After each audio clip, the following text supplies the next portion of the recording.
Hello मेरे प्यारे बच्चों, कैसे हो आप सभी। मैं विनोद सर कनिष्ठा कोचिंग क्लासेस से। आज मैं क्लास 10th सब्जेक्ट साइंस, मेरे पास में सेट बी है, उसका कंप्लीट एनालिसिस कर रहा हूँ। आपको ये भी बता रहा हूँ कि आखिर पैटर्न क्या होगा और आपको जो पढ़ाया और उसमें से आखिर कितना आया।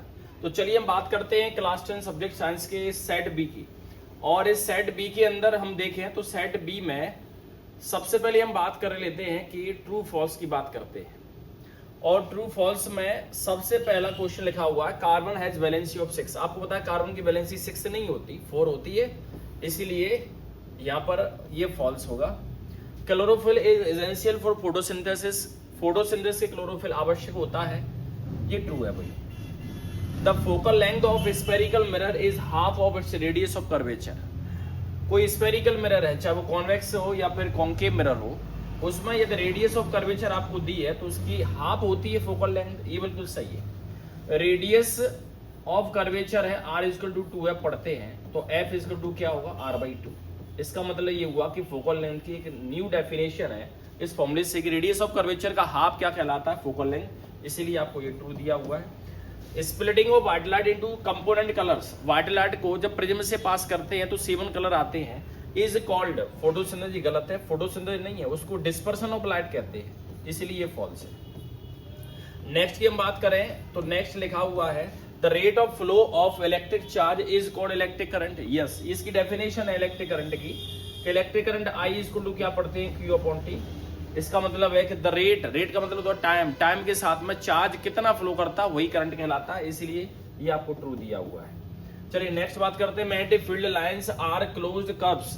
ये प्रॉपर्टी है मैग्नेटिक फील्ड लाइंस की। मैग्नेटिक फील्ड लाइंस हमेशा क्लोज्ड कंटीन्यूअस कर्व बनाती है, ये ट्रू है। तो यहाँ हम ट्रू फॉल्स की बात करें तो केवल 2 जगह फॉल्स लिखा हुआ है, एक तो फर्स्ट और दूसरा फोर्थ। आप देख सकते हैं बहुत ही सिंपल ट्रू फॉल्स आए हुए हैं। और अब हम बात करते हैं ट्रू फॉल्स के बाद में नेक्स्ट इसका जो पोर्शन दिया हुआ उसकी। चलिए नेक्स्ट पोर्शन में मैचिंग दी हुई है। मैचिंग में बता देता हूं, बहुत ही सिंपल मैचिंग है। तो इस मैचिंग में सबसे पहले रेस्पिरेशन लिखा हुआ है। और रेस्पिरेशन की हम बात करें तो सबसे पहले रेस्पिरेशन एक एक्सोथर्मिक रिएक्शन है, तो फर्स्ट का आंसर ये बी है, ये वाला है ना। उसके बाद सिंथेटिक इंडिकेटर, इसमें आप देखेंगे सिंथेटिक इंडिकेटर एक ही दिख रहा है, वो भी सिंथेटिक है, मिथाइल ऑरेंज। इसका मतलब ये आंसर ए है। मोस्ट डक्टाइल मेटल इसमें एक ही दिख रही है, गोल्ड, तो इसलिए आंसर डी है। ब्लड शुगर रेगुलेशन, ब्लड के अंदर शुगर का लेवल कौन कंट्रोल करता है, इंसुलिन, इसलिए आंसर सी है। बडिंग किसमें होती है, हाइड्रा में, तो आंसर एफ है। इनहेरिटेंस लॉ किससे संबंधित है, मेंडल से, इसीलिए आपके आंसर BADCFE, ये आपकी मैचिंग है। चलिए मैचिंग के बाद हम बात करते हैं अगले पोर्शन की तरफ। क्वेश्चन नंबर 3 मेरे पास सेट बी है, मैं आपको बता दूं। क्वेश्चन नंबर 3 है, उसमें लिखा है right the answer in 1 word और सेंटेंस। आपको 1 वर्ड या 1 सेंटेंस के अंदर आंसर लिखना है। तो देखो जब हम 1 वर्ड की बात करें या 1 सेंटेंस की बात करें तो आंसर क्या होगा, व्हाट इज कॉम्बिनेशन रिएक्शन। चलिए बात करते हैं। कॉम्बिनेशन रिएक्शन मैंने आपको 2 नंबर में लिखाई थी, उसमें बताया था कि जब 2 छोटे छोटे एटम्स और मॉलिक्यूल आपस में कंबाइंड हो जाएं और एक नया मॉलिक्यूल बना लें, तब उसे हम कॉम्बिनेशन रिएक्शन कहते हैं। कॉम्बिनेशन रिएक्शन में सिंपल सी मैंने बताई थी, C+O2 लिख देते, CO2 हो जाता। यदि आपको लगता है कि हाँ ये तो छोटा है तो आप लिखते हैं H2+O2, 2 मॉलिक्यूल आपस में मिल गए, वो क्या बन गया, H2। इसको बैलेंस कर देते हैं आप ऐसे, है ना। तो आप कोई सा भी एग्जांपल इसके साथ में लिख सकते हैं, एक ही नंबर के अंदर पूछा गया। What is pH scale. PH scale क्या है, पीएच स्केल एक ऐसी स्केल हुआ करती है जो कि 0 से स्टार्ट होती है, 14 पर एंड होता है इसका, 0 से 14 तक चलती है, ये लिखना है। दूसरा आपको लिखना है कि पीएच स्केल है वो ये बताती है कि एसिडिक नेचर है, सॉल्यूशन या बेसिक है या फिर न्यूट्रल है। चलिए व्हाट इज डीनेचर्ड अल्कोहल, ये बहुत ही अच्छा क्वेश्चन है। मैंने आपको क्लास के अंदर बताया था कि अल्कोहल की फैक्ट्री हुआ करती, वहां पर एक बहुत बड़ी समस्या होती थी कि अल्कोहल को बनाने वाले यानी दारू को बनाने वाले जितने मजदूर होते थे वो दारू खुद पी जाते थे। इसीलिए वो उस दारू को बचाने के लिए उस अल्कोहल के अंदर, मैंने बताया था जिसे अल्कोहल कहते हैं वो इथेनॉल होता है, इथाइल अल्कोहल इथेनॉल होता है। इसके अंदर उन्होंने क्या मिक्स कर दिया, कुछ पॉइजनस मटेरियल जैसे मीथेनॉल मिक्स कर दिया, जैसे पायरिडीन मिक्स कर दिया, है ना। तो ये आपको लिखना था, मीथेनॉल या फिर पायरिडीन आपको लिखना था। इन दोनों को मिक्स कर देंगे तो वही इथेनॉल है, वो क्या कहलाती है, उसका नेचर चेंज हो जाता है और जिसका नेचर बदल जाए उसको कहते हैं डीनेचर्ड एल्कोहल। उसके बाद how many chambers are there in the heart of fish, fish है उसके अंदर 22 चैम्बर, इसका मतलब आंसर है इसका 2 है। What is the function of placenta in the human embryo, human embryo के अंदर प्लासेंटा के फंक्शन बहुत ही सटीक है।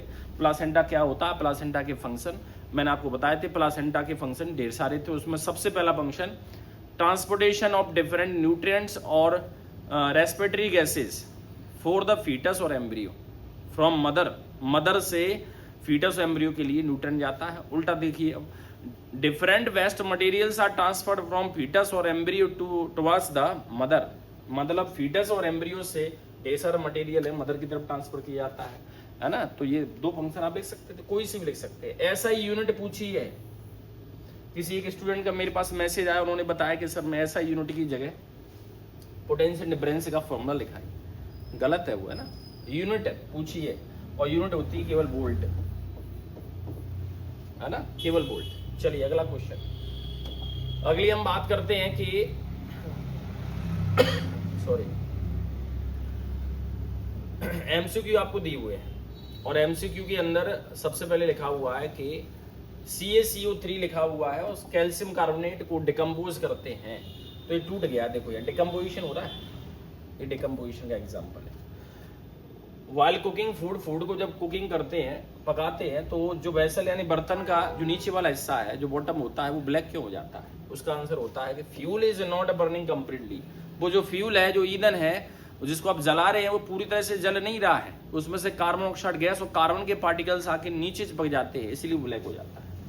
Xylem in the plants are responsible for, plant के अंदर जो जाइलम होता है उसका काम क्या है? तो देखिए उसका काम है, सीधा सा लिखा हुआ, ट्रांसपोर्टेशन ऑफ वाटर, वाटर को ट्रांसपोर्ट करना। Gap between 2 nerve cells is called, 2 nerve के बीच में जो गैप हुआ करता है उसको हम सिनेप्स कहते हैं। एंथर कंटेंट्स, एंथर के अंदर क्या होते हैं? Pollen grain. Which of the following materials can not be used to make the lens? इसमें बहुत सारे बच्चे कंफ्यूज भी हो गए हैं। वाटर ग्लास प्लास्टिक से बना सकते हैं क्योंकि ट्रांसपेरेंट है, लेकिन मैग्नेट से नहीं बना सकते। आपकी एनसीईआरटी बुक के अंदर जो मैग्नेट ऑप्शन है वो नहीं था, वो क्ले ऑप्शन था, तो हम वहाँ पर क्ले टिक करते थे। ये एमसीक्यू वाले आंसर है सभी। यहाँ पर आप देखेंगे ऑब्जेक्टिव में आपको दिक्कत नहीं आना चाहिए। अब हम बात करते हैं फिल इन द ब्लैंक्स। चलिए फिल इन द ब्लैंक्स में लिम्फ इज कॉल्ड, टिश्यू लिखा है तो टिश्यू से पहले टिश्यू का टाइप लिखना पड़ेगा। कनेक्टिव टिश्यू है भाई, ब्लड और लिम्फ दोनों ही कनेक्टिव टिश्यू है, तो मैं यहाँ पर कनेक्टिव टिश्यू लिखूं, कनेक्टिव लिख दूं, टिश्यू तो पहले से लिखा हुआ है। और सटीक लिखना है तो फ्लूइड कनेक्टिव टिश्यू, फ्लूइड होता है ये, और कनेक्टिव टिश्यू जिन्होंने लिखा उसका भी आंसर सही है। In human pairs of chromosome are found, मैं कई बार क्लास के अंदर बताता था कि क्रोमोसोम के पेयर हमारी बॉडी के अंदर देखे जाएं तो 23 पेयर्स होते हैं, 23 लिखना था। कुछ बच्चे हो सकता है 46 कराए, 46 पेयर नहीं होते, वो 23 पेयर या फिर 46 chromosome. Near point of normal I 25 unit, ध्यान रखिए सेंटीमीटर होना चाहिए, यदि मीटर कर दिया है तो गलत है। ऐसा unit of electric current is, ampere लिखना है भाई, एम्पियर इलेक्ट्रिक करंट की ऐसा यूनिट है। Electric current always produce a field, field कह रहे हैं, फील्ड कहते हैं तो मैग्नेटिक फील्ड, इफेक्ट कहते हैं तो हीटिंग इफेक्ट, है ना। तो यहाँ पर सटीक और सबसे सही आंसर होगा मैग्नेटिक फील्ड। फील्ड तो पहले से लगा है। ऑल लिविंग बीइंग्स डायरेक्टली और indirectly depends on the for their sustains, वो कह रहे हैं कि अपने आप को खुद को बचाने के लिए जितने भी लिविंग्स होते हैं वो प्रत्यक्ष या अप्रत्यक्ष रूप से किस पर डिपेंड करते हैं? तो all the livings are depends on producers. खाना तो यहीं से मिलेगा, चाहे वो हर्बीवोर्स हो या कार्निवोर्स हो। हर्बीवोर्स डायरेक्टली डिपेंड होते हैं, कार्निवोर्स इनडायरेक्टली होते हैं। तो प्रोड्यूसर्स या फिर आप लिख सकते थे ऑटोट्रॉफ्स। दोनों ही आंसर सही, दोनों ही आंसर सही है। चलिए उसके बाद हम बात करेंगे, उसके बाद बात करेंगे 2 नंबर के क्वेश्चनों की। 2 नंबर के क्वेश्चन में सबसे पहले 6 नंबर का क्वेश्चन लिखा, what is the power of lens? Lens की पावर लिखना था। What is the power of lens, यानी लेंस की पावर को डिफाइन करना है। लेंस की एक ऐसी प्रॉपर्टी जिसमें वो किसी भी रेडिएशन को कितना कन्वर्ज कर पाता है और कितना डाइवर्ट कर पाता है, पावर लेंस कहलाती है। लेंस की पावर की ऐसा यूनिट लिखना है, फॉर्मूला भी लिखना है, भले ही इसमें फॉर्मूला नहीं पूछा है लेकिन लिखना चाहिए था। जिन्होंने लिखा है उनको बहुत अच्छे नंबर मिलेंगे। P = 1/f, P = 100/f centimetre में ऐसा यूनिट लिखेंगे तो आप देखेंगे तो यहाँ पर होती है डायोप्टर, जिसको हम D से लिखते हैं। यदि ये नहीं किया तो write 2 laws of reflection of light, light के रिफ्लेक्शन के 2 बताने हैं। फर्स्ट है the incident angle equal to the reflected angle, second होता है इंसिडेंट रे नॉर्मल, और साथ में रिफ्लेक्टेड रे होती है वो एक ही प्लेन पर हुआ करती है, वो लिखना था। और इसमें हल्का सा डायग्राम आपको बनाना था, इस तरह से प्लेन मिरर, इधर से नॉर्मल और इधर इंसिडेंट रे, और इस तरह से ये डायग्राम बनाते तो बहुत अच्छा होता है। और आप कहेंगे डायग्राम पूछा ही नहीं है, पूछने से मतलब नहीं होता, पहले ही लिखा रहता है, जहाँ जरूरत है वहाँ पर डायग्राम बनाए, है ना। नहीं बनाया तो कोई ऐसी बड़ी बात नहीं है, लेकिन दो ये पॉइंट लिखने जरूरी थे। चलिए हम बात करते हैं अब जो क्वेश्चन दिया हुआ है, क्वेश्चन नंबर 7। देखो क्वेश्चन नंबर 7 एनसीईआरटी का क्वेश्चन दिया हुआ है, बाकी हम बात करें तो सभी एनसीईआरटी क्वेश्चन ही आए हुए हैं। यहाँ पर देखेंगे how much work is done, कितना वर्क किया गया है, तो डब्ल्यू आपको निकालना है। लिखा हुआ है कि in moving A charge of 2 coulomb, इसका मतलब क्यू की वैल्यू आपको दी है 2 कूलम। लिखा हुआ है 2 points having a potential difference, यानी बी की वैल्यू दी है आपको 12 वोल्ट। वो आपसे पूछा है कि वर्क डन कितना है, तो आपको पता है वी इक्वल टू क्या लगाएंगे, डब्ल्यू अपॉन क्यू, तो डब्ल्यू इक्वल टू क्या होगा, क्यू इंटू वी, और क्यू की वैल्यू कितनी है 2 और ये 12 डबल हो गया, तो इसका मतलब आंसर हो गया 24 जूल, है ना। यूनिट जरूर लिखना था, 24 जूल। ये 2 नंबर का क्वेश्चन था। इसके और में दिया हुआ है, ये भी बहुत सिंपल है, बहुत सिंपल क्वेश्चन आए हुए। देखो मैंने बताया था इलेक्ट्रिसिटी में से अभी तक देखा जाए तो न्यूमेरिकल है बहुत, तो नॉर्मल से पूछे गए 2 नंबर के, इसमें कोई बड़े न्यूमेरिकल नहीं पूछे गए, लेकिन फिर भी हम बात करते हैं कि आगे आने वाले समय में हो सकता है कि वो न्यूमेरिकल चेंज कर दें। तो फिलहाल बात करते हैं कि यहाँ पर क्या देखो वोल्टेज दिया है V इक्वल टू 220 वोल्ट। उसके बाद करंट आपको दिया है 0.5 एम्पियर। V इक्वल टू क्या लिखेंगे RI, सॉरी यहाँ पर पावर पूछी हुई है आपसे, पावर ऑफ बल्ब, तो P इक्वल टू क्या लिखेंगे VI, तो P इक्वल टू क्या हो जाएगा, वोल्टेज कितना है 220, करंट कितना है 0.5, आपको पता है 0.5 का मतलब क्या होता है 1/2, इसका 220 का हाफ कितना होगा 110, 110 वाट लिखना है, याद रखिए 110 वाट आंसर है इसका। जिन्होंने ऐसे किया है उनके 2 नंबर पक्के हैं। अब हम बात करते हैं क्वेश्चन नंबर 8 की। देखो क्वेश्चन नंबर 8 में पहले कहा when does an electric short circuit occur, electric short circuiting कब होती है, जब कोई लाइव वायर होता है, उसकी कनेक्टिविटी किससे हो जाती है, उसकी कनेक्टिविटी हो जाती है neutral wire. Live wire when connect with neutral wire then it will produce, क्या बनाता है, हीट जनरेट होती है, स्पार्किंग होती है, साथ में रेजिस्टेंस कम हो जाता है, करंट बहुत तेजी से आता है, इसी वजह से तो हीट स्पार्किंग होती है, वही शॉर्ट सर्किटिंग कहलाती है। शॉर्ट सर्किट से बचने की डिवाइस पूछी है, right the name of the device, तो एक तो होती है इलेक्ट्रिक फ्यूज, जिन्होंने इलेक्ट्रिक फ्यूज लिखा है बिल्कुल सही आंसर है। मैं दूसरी और बता देता हूँ किसी ने लिखा हो तो। एमसीबी होती है, घर के अंदर एमसीबी कनेक्शन होता है, वो है ना मिनिएचर सर्किट ब्रेकिंग, तो सर्किट ब्रेकर होता है, मतलब सर्किट को तोड़ने वाला छोटा सिस्टम होता है ना, उसको एमसीबी कहते हैं। इलेक्ट्रिक फ्यूज और एमसीबी 2 इंपोर्टेंट है, और आप ये लिख के आए हैं, बहुत बिल्कुल सही आंसर। एमआरआई क्या है, एमआरआई की फुल फॉर्म लिखनी थी मैग्नेटिक रेजोनेंस इमेजिंग। किस फील्ड में इसका यूज करते हैं, मेडिकल डायग्नोसिस में, मेडिकल डायग्नोसिस में इसका यूज किया जाता है। ये पहली बार आया हुआ क्वेश्चन है, बहुत अच्छा क्वेश्चन है, यूज कभी नहीं पूछे है ना। मेडिकल डायग्नोसिस में, या फिर रेडियोलॉजी वाले डॉक्टर होते हैं वो एमआरआई का यूज करते हैं। एमआरआई मशीन से आपकी बॉडी के ऑर्गन्स होते हैं, उनकी 3D इमेज आती है, 3D इमेज बहुत इंपॉर्टेंट है, बहुत अच्छा क्वेश्चन है। चलिए अगली हम बात करते हैं कि क्वेश्चन नंबर 8 के बाद में question number 9, what is Fleming's left hand rule, right one use of it. Fleming's left hand rule आपने लिखा होगा, और उसके साथ साथ में यूज पूछा है, तो देखो यूज में आपको क्या लिखना था, मैंने आपको पहले ही बताया था क्लास के अंदर कि यूज जब पूछा जाए तो क्या लिखें। तो फ्लेमिंग्स लेफ्ट हैंड रूल है वो कब अप्लाई होता है, जब किसी करंट कैरिंग कंडक्टर को मैग्नेटिक फील्ड के अंदर रखा जाता है, तब उस मैग्नेटिक फील्ड के द्वारा एक फोर्स बनता है, वही फोर्स है, उसी फोर्स की डायरेक्शन को पता करने के लिए हम Fleming's left hand rule use करते हैं। ये एप्लीकेशन लिखना था। सोलिनॉइड क्या होता है, जैसे इन दोनों में से आपको ये आ रहा है तो आप ये करते हैं। सोलिनॉइड अगर मैं बात करूं तो क्या है, यदि किसी ने लिखा हो तो मैं बता देता हूं कि सोलिनॉइड का मतलब होता है एक लॉन्ग ट्यूब जिसके अंदर कॉपर इंसुलेटेड, कॉपर का इंसुलेशन होता है, आयरन की रॉड पर कॉपर का इंसुलेशन होता है, वही एक लॉन्ग ट्यूब जिसमें करंट पास करने पर मैग्नेटिक फील्ड बनता है, वही सोलिनॉइड कहलाती है। यूज होता है इसका मैग्नेटिक फील्ड जनरेट करने में, इसका यूज किया जाता है। अब हम बात करेंगे कि सिंपल सा question, write two main causes of ozone layer depletion. Ozone layer depletion के 2 रीजन पूछे हुए हैं, क्या रीजन है, तो देखो पहला सबसे बड़ा कॉज होता है क्लोरोफ्लोरोकार्बन का रिलीज होना, कुछ नाइट्रोजन के ऑक्साइड्स भी होते हैं, जैसे NO है, NO2 है, N2O है ना, ये भी क्या करते हैं, ओजोन लेयर डिप्लीशन करते हैं, है ना। अब इसको लिख सकते थे, नॉन बायोडिग्रेडेबल सब्सटेंस क्या होते हैं, 2 एग्जांपल लिखने हैं। ऐसे सब्सटेंस जो कि नेचर के अंदर डिकम्पोज नहीं हो पाते, जिनको बैक्टीरिया और फंगस डिकम्पोज नहीं कर पाते, वो कहलाते हैं नॉन बायोडिग्रेडेबल। 2 एग्जांपल पूछे आप लिख सकते थे, जैसे किसी ने प्लास्टिक लिखा हो, किसी ने पॉलीथीन लिखा हो, ग्लास लिखा हो, रबर लिखा हो, है ना, ये इसके एग्जांपल है। बहुत सिंपल सा क्वेश्चन है। What is acid rain? Acid rain के बारे में आपको बताया था, क्वेश्चन लिखा हुआ है। एसिड रेन के लिए pH वैल्यू लिख देते हैं, वहाँ लेस देन 5.6 या 5.5।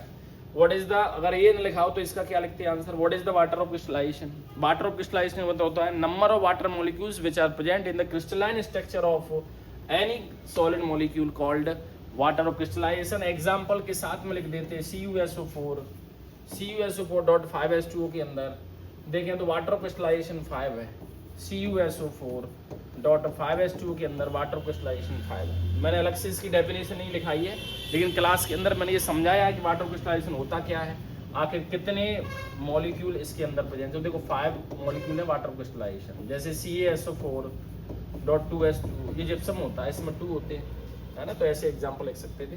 चलिए हम बात करते हैं अगले क्वेश्चन की, 12, 13 और 14 क्वेश्चन। 12 में देखो 2 एप्लीकेशन पूछे ब्लीचिंग पाउडर की, बहुत सिंपल है। 2 एप्लीकेशन बेकिंग सोडा के पूछे, ये लिखा हुआ है। सोनोरस मेटल की प्रॉपर्टी होती है, जब मेटल को हिट करते हैं तो एक स्पेशल साउंड आती है, उसी को सोनोरस कहते हैं। सोनोरस साउंड सिर्फ और सिर्फ मेटल्स में होती है, नॉन मेटल में नहीं होती। एम्फोटेरिक ऑक्साइड आपको भले ही एग्जाम्पल नहीं पूछा हो, लेकिन लिखना चाहिए था, जो लिख के आए हैं बहुत अच्छी बात है। ऐसे ऑक्साइड इनमें एसिडिक बेसिक नेचर दोनों होता है, जो बेस से रिएक्शन करते हैं तब भी साल्ट बनाते हैं, एसिड से रिएक्शन करते हैं तब भी साल्ट बनाते हैं, वही एम्फोटेरिक कहलाते हैं। एल्यूमिनियम ऑक्साइड और जिंक ऑक्साइड आप लिख के आए हैं।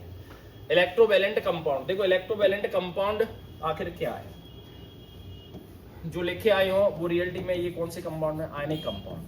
मेरे नोट्स के अंदर ये लिखा हुआ है कि ionic compounds are also called electrovalent compound. ऐसे कंपाउंड जिनमें आयनिक बॉन्ड हुआ करते हैं, जिनमें आयंस होते हैं, जिनमें पॉजिटिव और नेगेटिव आयन होते हैं, वही इलेक्ट्रोवैलेंट या फिर आयनिक कंपाउंड कहलाते हैं। एग्जांपल आप लिख देते, मैंने कई बार बताया, NaCl लिख देते, KCl लिख देते।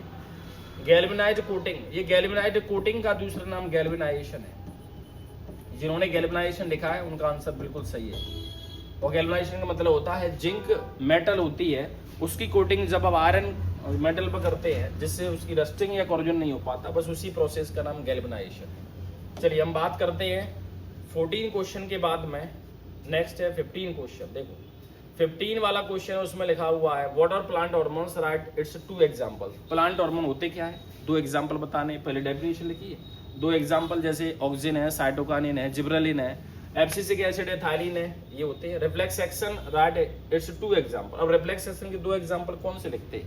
पहला मैं आपको बताता था कि आपका जो पैर है किसी नुकीली चीज पर पड़ जाए तो आपका पैर बहुत तेजी से उड़ जाता है ना, तो एक ये एग्जाम्पल था। दूसरा रहता कि हॉट ऑब्जेक्ट है या फिर कोल्ड ऑब्जेक्ट होता है ना, उस पर आपका हाथ पड़ जाए, पैर पड़ जाए, वो भी रिफ्लेक्स एक्शन होता है। आपकी आंखों में कुछ रोशनी आती है बहुत तेजी से, या फिर किसी तरह से कोई डस्ट पार्टिकल आते हैं तो ब्लिंकिंग ऑफ आईज होती है, वो भी रिफ्लेक्स एक्शन होता है। जब खांसते हैं, छींकते हैं, तब आपकी आंखें बंद होने की कोशिश करती है, वो भी रिफ्लेक्स एक्शन होता है। तो यहाँ पर आप कुछ भी लिख सकते थे। नर्व सेल का डायग्राम, ये मैंने आपको टॉप 10 डायग्राम दिए थे, उसके अंदर से पूछा गया है। Geotropism in the plants, geotropic movement का मतलब होता है प्लांट्स के अंदर जो ग्रेविटी के इफेक्ट में रूट्स नीचे की तरफ मूव करती हैं, वही जियोट्रॉपिक मूवमेंट कहलाता है। अब देखिए यहाँ पर ये क्वेश्चन अच्छे क्वेश्चन इसलिए क्योंकि बिल्कुल एनसीईआरटी के क्वेश्चन से है। एनसीईआरटी मैंने आपको पहले ही बताया था, बिल्कुल एनसीईआरटी के क्वेश्चन छपे हुए हैं। How is the equal genetic contribution of male and female parents installed in the progeny. हो सकता है कि बहुत से बच्चों को ये क्वेश्चन समझ में नहीं आए हो, जिनको समझ में आया है वो क्या करके आए होंगे इसके अंदर मैं आपको बता देता हूँ। मैंने एक क्वेश्चन बताया था sex determination in human beings, human के अंदर सेक्स डिटर्मिनेशन कैसे होता है, वहां पर मैंने बताया था 44 + x/, 44 + x, है ना, इस तरह से बनाएंगे। 44 में 22 + x ऐसे बनाएंगे, 22 + y ऐसे बनाएंगे, फिर 22 + x ये बनाएंगे, 22 + x ये बनाएंगे, फिर क्रॉस कराते हैं भाई, इस तरह से क्रॉस कराते हैं, ऐसे क्रॉस कराते हैं, फिर यहाँ पर मेल फीमेल लिखते हैं, 50-50% चांस होता है, यानी इक्वल डिस्ट्रीब्यूशन हो गया। ये क्वेश्चन था वो सेक्स डिटर्मिनेशन। चलिए right the Mendel's law of separation. Mendel's law of separation का दूसरा नाम होता है law of purity of gametes, इसको कहते हैं सेकंड लॉ ऑफ इनहेरिटेंस। इसमें आपको पहले तो उसको सेपरेशन क्या है, मेंडल्स लॉ ऑफ सेपरेशन क्या है वो लिखना है। रे डायग्राम बिल्कुल प्योर टॉल प्योर डॉर्फ, उसमें गैमीट पेरेंट्स, उसके बाद गैमीट बनेंगे, capital T small T parents हो गए, गैमीट में सबको सेपरेट कर देंगे, फिर क्रॉस कराएंगे, फर्स्ट जनरेशन आएगी, फर्स्ट जनरेशन में से 4 में से 2 निकालेंगे, उनमें क्रॉस कराएंगे, सेकंड जनरेशन आएगी, वहां पर आप लिखेंगे फिनोटाइपिक रेशियो 3:1, जीनोटाइपिक रेशियो 1:2:1। इतना किया है आपने, आपके नंबर पक्के। चलिए अगली हम बात करते हैं क्वेश्चन नंबर 18, 19 और 20 की। What happens when the egg is not fertilized? क्या होगा जब एग में फर्टिलाइजेशन नहीं होता? याद रखिए, ह्यूमन के अंदर ओवम और एग का जब फर्टिलाइजेशन नहीं होता स्पर्म से, यानी स्पर्म उसको जब फर्टिलाइज नहीं कर पाता, तब यूटेरस की जो एंडोमेट्रियम होती है उस ब्रेक डाउन हो जाती है, मेस्टोसाइकिल फिर से स्टार्ट हो जाती है, प्रोजेस्टेरोन एस्ट्रोजन का लेवल फिर से डाउन हो जाता है। ये आपको दिखना था उसमें, आप ये नहीं करके आए हैं। तो ये देखो टिश्यू कल्चर टेक्निक क्या होती है। टिश्यू कल्चर का मतलब होता है एक किसी प्लांट के छोटे से पार्ट से जब ढेर सारे प्लांट्स डेवलप हो जाते हैं तो उसी प्रोसेस को हम टिश्यू कल्चर या फिर हम नाम देते हैं माइक्रो प्रोपागेशन, है ना। तो पूरा आपको लिखना था। That the main cause of presbyopia in human eye. Human eye के अंदर प्रेस बायोपिया का होता क्या है, प्रेस बायोपिया ये भी लिखना था क्योंकि 3 नंबर का क्वेश्चन है, डायरेक्ट ये नहीं लिख सकते। इसलिए प्रेस बायोपिया होता क्या है, ये एज बढ़ने के साथ साथ में ये बीमारी होती है और उसके अंदर फ्लेक्सिबिलिटी होती है लेंस की, वो धीमे धीमे कम हो जाती है और इस वजह से उनको ना तो पास का दिखता है ना दूर का दिखता है, उसको कहते हैं प्रेस बायोपिया।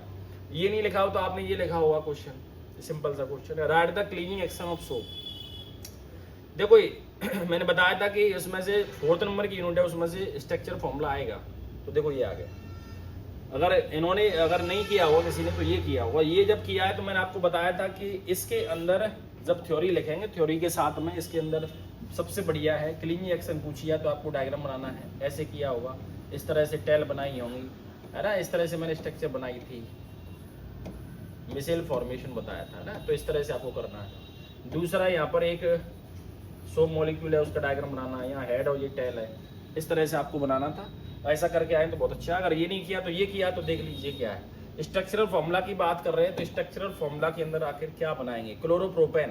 तो देखो क्लोरोप्रोपेन में बात करें तो प्रोपेन, प्रो मतलब 3 कार्बन है, हमने 3 कार्बन ऐसे लगा दिए, क्लोरीन कह रहे हैं तो Cl लगा दिया। अब यहाँ पर आप देखेंगे तो ये तो पूरा ऑपर स्ट्रक्चरल फॉर्मूला हो गया जो मैं बना रहा हूँ, है ना। और इसको आप ऐसे भी बना के आए हों, CH3 CH2 CH2 Cl, ये कंडेंस स्ट्रक्चरल फॉर्मूला है, दोनों स्ट्रक्चरल फॉर्मूला, ये ओपन है ये कंडेंस है ना, दोनों ही सही है, ये हो और यहाँ पर ये हो। प्रोपेनॉल की स्ट्रक्चर देखें तो ऐसे भी बना सकते थे, CH3 CH2H।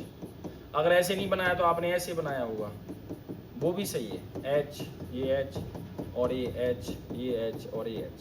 इथेनॉल की बात करें तो देखिए आप इथेनॉल प्रोपेनॉल की बात करें तो इथेनॉल है भाई, ये इथेनॉल है ना।